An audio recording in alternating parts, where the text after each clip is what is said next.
Hello, in this video we're going to talk about duck typing in Python. This is a method that's used to provide assistance for dynamic typing in Python. With dynamic typing, you do not need to stipulate the variable data type. You're able to use a different data type principles to the same variable later in the code.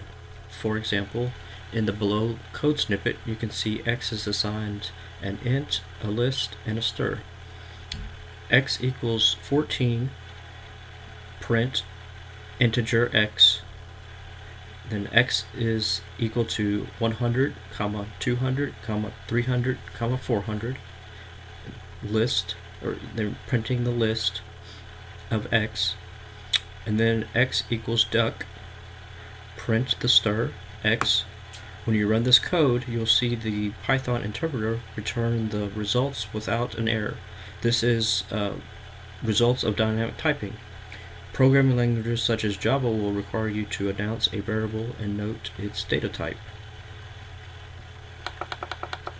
Here in the output we see the first one was 14, and the next one is 100, 200, 300, and 400 in the list.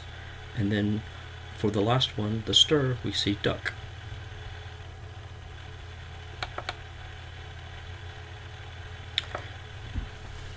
A duck typing example you will see in the sample below is you'll see the code try to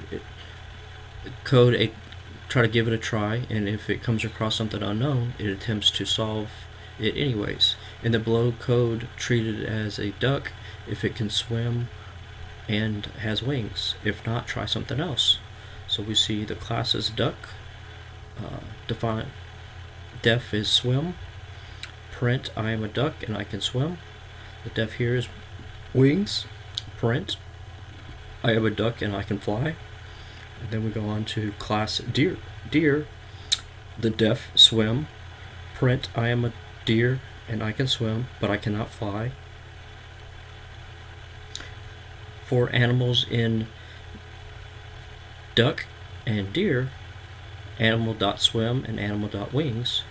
When you run the code, the duck can swim and fly, the deer can swim but cannot fly, and we get an attribute error that the object deer does not have wings. If you see this down below.